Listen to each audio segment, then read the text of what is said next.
Hola, ¿qué tal? Buenas noches, yo soy Mariana Hernández Carrillo y te doy la bienvenida a Punto y Contrapunto. Este miércoles, la jefa de gobierno de la Ciudad de México, Claudia Sheinbaum, presentó su tercer informe de gobierno.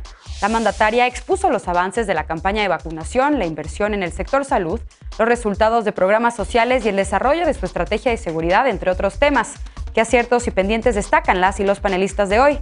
Y esta tarde, el Tribunal Electoral del Poder Judicial de la Federación rechazó devolver el registro como partidos políticos nacionales a Fuerza por México, Redes Sociales Progresistas y Partido Encuentro Solidario, luego de que perdieron su registro el pasado 6 de junio al no obtener el 3% de los votos.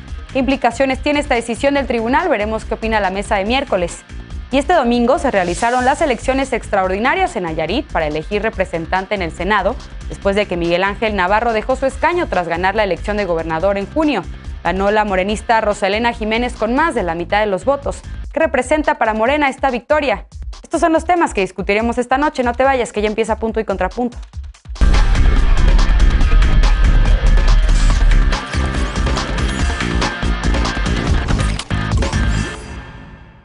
Este miércoles, la jefa de gobierno de la Ciudad de México, Claudia Sheinbaum, presentó su rendición de cuentas a 3 años de gestión.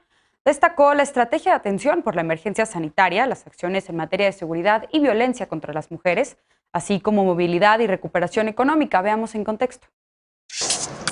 Este miércoles, la jefa de gobierno de la Ciudad de México, Claudia Sheinbaum, presentó su tercer informe de gobierno, con un enfoque a las estrategias implementadas para atender la emergencia sanitaria y de vacunación. Apuntó que el 95% de la población mayor de 18 años cuenta con esquema completo. Destacó también la inversión al sistema de salud en rubros como insumos, atención hospitalaria y contratación de personal, y programas sociales como el seguro de desempleo y apoyos a empresas familiares. Respecto a los avances en su programa de gobierno, dijo que la política austera permitió el ahorro de 800 millones de pesos, dinero usado para la creación de diversas instituciones como la Comisión de Búsqueda de Personas de la Ciudad de México. En materia de seguridad, su estrategia está dividida en 4 ejes: atención a las causas, más y mejor policía, inteligencia e investigación y coordinación, según dijo, para fortalecer la justicia y eliminar la corrupción. También destacó el desarrollo de herramientas digitales y aplicaciones para implementar políticas de gestión pública. Respecto a acciones contra la violencia de género, mencionó la creación de la Secretaría de Mujeres,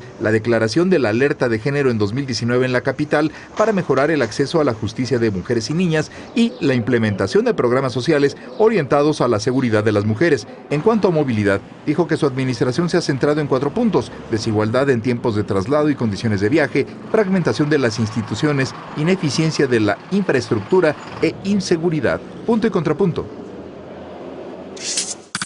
Y para debatir esta noche nos acompaña, como cada lunes y miércoles, Eder Guevara, antropólogo y fundador de Morena. Buenas noches, Eder, ¿cómo estás? Hola Mariana, muy buenas noches a todas y todos. Bienvenido.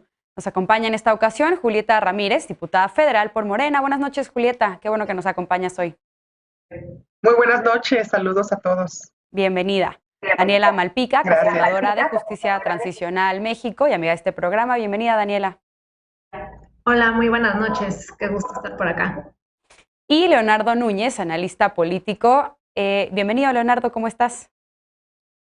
¿Qué tal? Muy buenas noches, encantado de poder estar con ustedes. Bien, pues bienvenidas, bienvenidos. Empiezo este primer bloque contigo, Eder, ya 3 años de la gestión de Claudia Sheinbaum al frente de la Ciudad de México. ¿Qué balance haces a 3 años de su mandato? Un primer punto. Más allá de los 3 años, creo que hay que hacer un balance de este año, porque tuvo un repunte en la buena percepción de la población muy significativo después de lo complicado que fue el tema de la pandemia y lo de la línea 12 del metro, que implicó un costo político muy alto para Morena en la Ciudad de México en la elección de este año, y para ella también en la percepción popular. Me parece que lo que hoy informó la jefa de gobierno tiene una intensidad muy particular, porque ya están empezando a verse reflejadas muchas de las obras, en la visión que ella tiene de cómo se debe ejercer la administración pública, siguiendo el ejemplo del presidente López Obrador de que no se permite en absoluto la corrupción.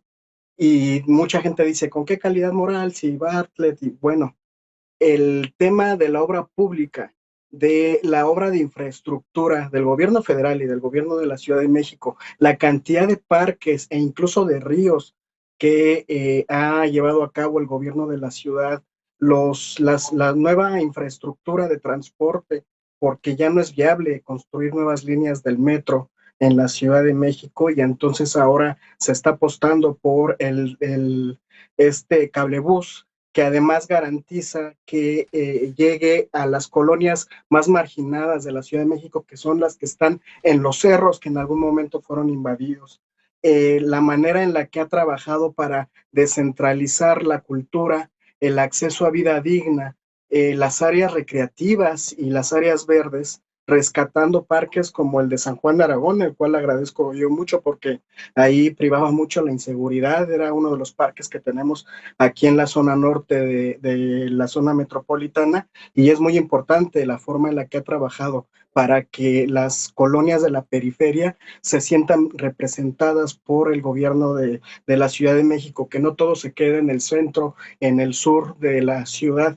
Me parece que la jefa de gobierno hoy ha dejado muy claro con el informe que da que ella, si bien continúa con el paradigma de la 4T que llevó a cabo el presidente López Obrador de trabajar con austeridad y con una auténtica convicción de servicio público, ella le viene a aportar una visión de más profundidad a los temas de medio ambiente. Hoy habló de todos los proyectos que existen para hacer una economía circular, realmente circular, que haya ejercicios de reciclaje para que ahora también obras de infraestructura se puedan hacer con esta materia prima, por poner uno de los ejemplos. Y el programa Barrio Adentro, que me parece ha sido fundamental en la atención pandémica en las colonias populares, y no solamente para combatir la inseguridad en esa región. Impresionante el informe de gobierno de Claudia Sheinbaum. Daniela, Eder ya pone sobre la mesa algunos de los temas, porque efectivamente su administración fue impactada en gran medida por el desplome de la línea 12 del metro y por otros temas que también me parecen relevantes, como lo son las marchas feministas, por ejemplo, y desde luego por la pandemia de COVID-19 que afectó a todo el país.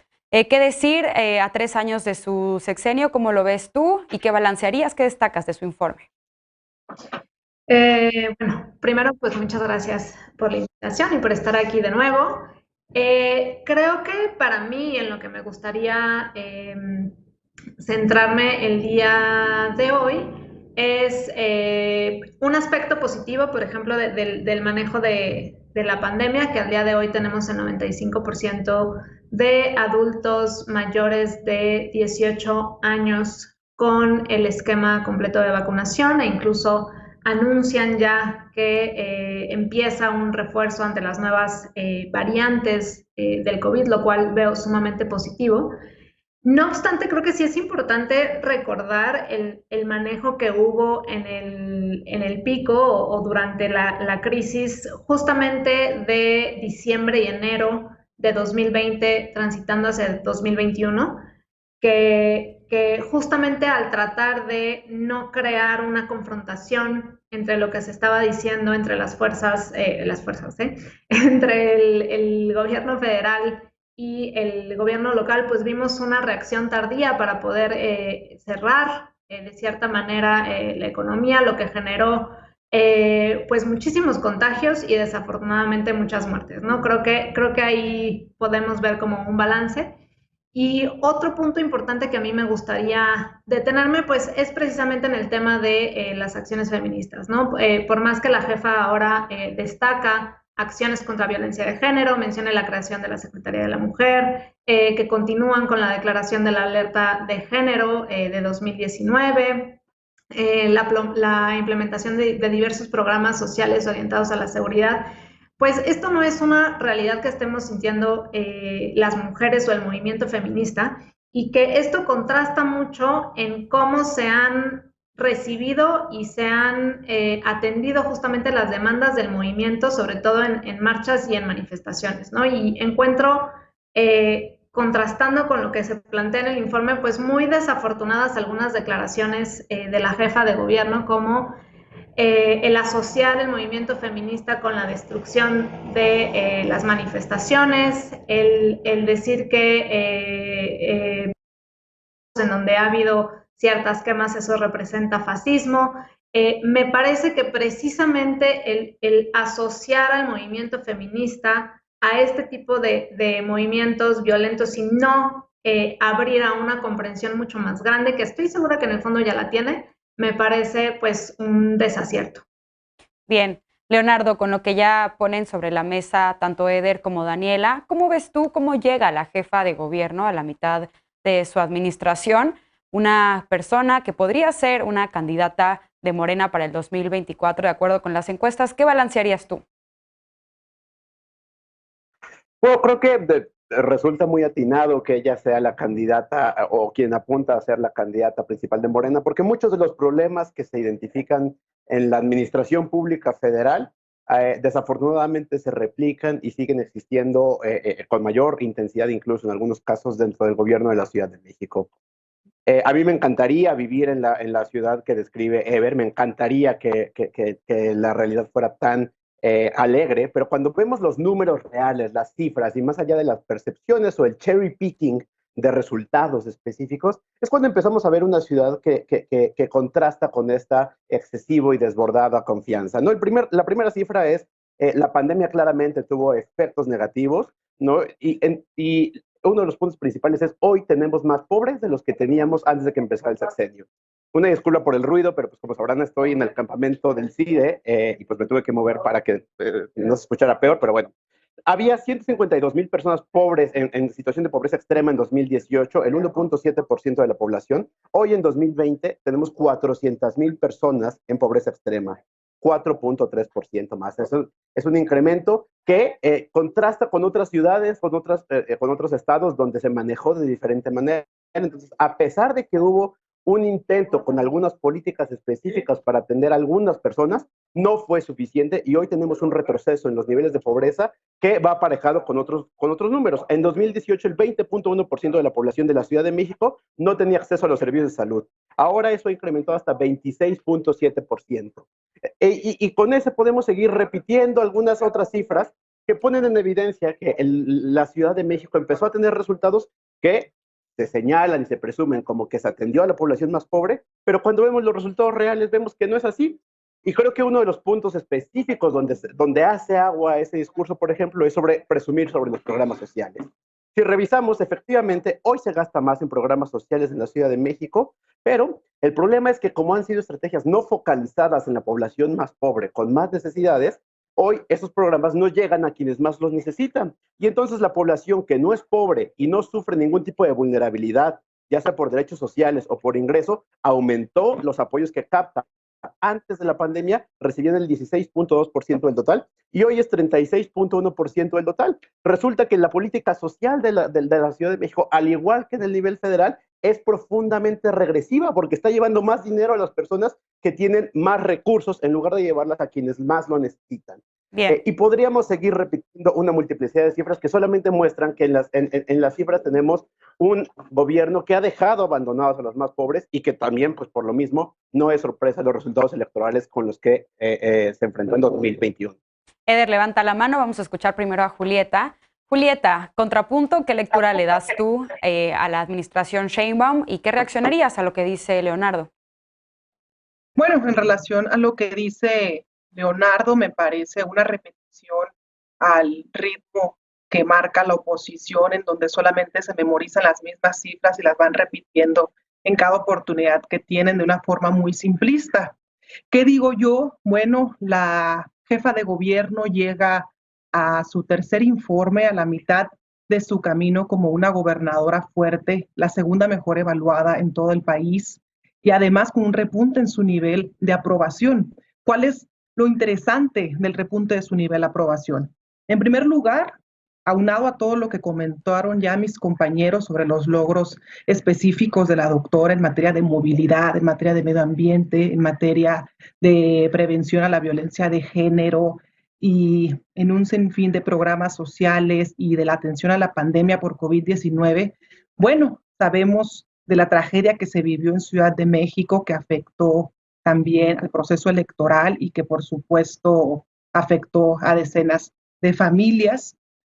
Y no dejaré de señalar en este preciso punto que la oposición jugó enormemente con el dolor de esos familiares, con la tragedia, mediatizó este proceso tan doloroso para estas familias y sin embargo en una sociedad tan crítica como en la Ciudad de México, una sociedad tan preparada y tan consciente, la doctora Claudia, después de un plan específico para atender la problemática de la línea 12, bueno, repunta. ¿Y esto qué quiere decir? Que es una excelente servidora pública, creo que eso no está en duda y eso no está a discusión, sus capacidades como gobernante. Y bien, a la mitad del camino, la mayoría sigue respaldando el proyecto político que ella representa, tan es así que si hoy fueran las elecciones a jefe de gobierno en la Ciudad de México, Morena tiene un 51% de intención del voto, es decir, 30 puntos adelante del segundo lugar, que en este caso sería el PAN. El que la ciudadanía pretenda refrendar la confianza de el proyecto político quiere decir que la doctora Claudia Sheinbaum en estos números ha hecho un excelente trabajo apegado a los lineamientos de la transformación, de la cuarta transformación de México. Eder, levantaste la mano y también me gustaría preguntarte qué pendientes encuentras en la administración actual de la jefa de gobierno. Un montón de pendientes. Déjame primero le respondo a Leonardo. Yo no vivo en la Ciudad de México, yo vivo en Tlalnepantla, Estado de México. Aquí hay un fantasma de gobernador y doy fe de la gran diferencia que hay entre el trabajo que hace la doctora Claudia Sheinbaum y lo que sucede aquí en el Estado de México. Un día te invito a que te des una vuelta por estos lugares. No es mi percepción, además, es la del 61% de la población que sí vive en la Ciudad de México, que aprueban de manera muy fuerte el buen ejercicio de gobierno de la jefa de gobierno. Sobre el tema de la violencia de género, solo un dato, aunque coincido que hay temas que se tienen que atender de cómo convivir con las manifestaciones. Creo que las manifestaciones en general, no solo las feministas que suceden en la Ciudad de México, no son por temas de la Ciudad de México y por lo tanto deben ver cómo gestionarlo. Pero un dato duro, la Ciudad de México ha reducido en estos 2 años el 25% de la violencia feminicida, a diferencia del resto de los estados de la República. La jefa de gobierno, con los colectivos feministas, con las organizaciones, con activistas y académicas, han implementado políticas públicas que se tendrían que estar revisando en el resto de los estados de la República. Y me parece que es muy relevante, fíjense, el nivel de legitimidad de Claudia Sheinbaum es tan fuerte su legitimidad, que hasta Vicente Fox le exige que resuelva los problemas de inseguridad del Estado de México, para que se den una idea de lo que representa el buen gobierno de Claudia Sheinbaum. El principal pendiente ya no nos dijiste. Tiene que continuar con la recuperación económica. Quintana Roo y Ciudad de México, por ser estados turísticos y de servicios, son de los que se vieron más afectados por la pandemia. Efectivamente hubo, como en el resto del mundo, un aumento de las personas en pobreza. Ahí es donde están las tareas pendientes de la jefa de gobierno. A ver, me queda muy poquito tiempo, pero Leonardo, por alusiones personales, contrapunto para cerrar el bloque. Pues solamente repetir que resulta muy llamativo que el principal indicador de éxito es la popularidad de la jefa de gobierno, como si estos fueran los resultados reales. Tenemos más de 250,000 de más capitalinos que cayeron en la situación de pobreza, 240. Como en el resto del mundo, Leonardo. La situación en la Ciudad de México fue mucho peor y la caída, si revisamos los datos de la mucho peor que desde antes de que cayera la pandemia. Cayó peor que en la pandemia por la falta de políticas. Y además, el deterioro en el acceso a los servicios de salud desde el inicio del gobierno fue antes de que empezara la pandemia. El porcentaje de personas que tenía carencias sociales pasó de 20.1% a 21.9% antes de que empezara la pandemia. Esto solamente agravó las fallas que ya venían desde antes. Lo heredó de los gobiernos que paradójicamente están también hoy dentro del propio gobierno. En fin, no tenemos que hablar sobre eso, sino sobre los números y los resultados. Entonces creo que tenemos un montón de pendientes donde, claro, está muy padre que aplaudamos que la jefa de gobierno es muy popular y que la gente la aplaude porque está en campaña permanente ahora de la mano con el presidente, pero Sí. los resultados pues claramente son muy diferentes a la popularidad. Bien, pues se puso bueno el debate, pero tenemos que ir a una pausa. Tenemos otros temas en la agenda. El Tribunal Electoral del Poder Judicial de la Federación determinó no regresar su registro a 3 partidos políticos. ¿Qué alcances puede tener su determinación? Escucharemos la opinión de nuestros panelistas en Punto y Contrapunto. No te vayas.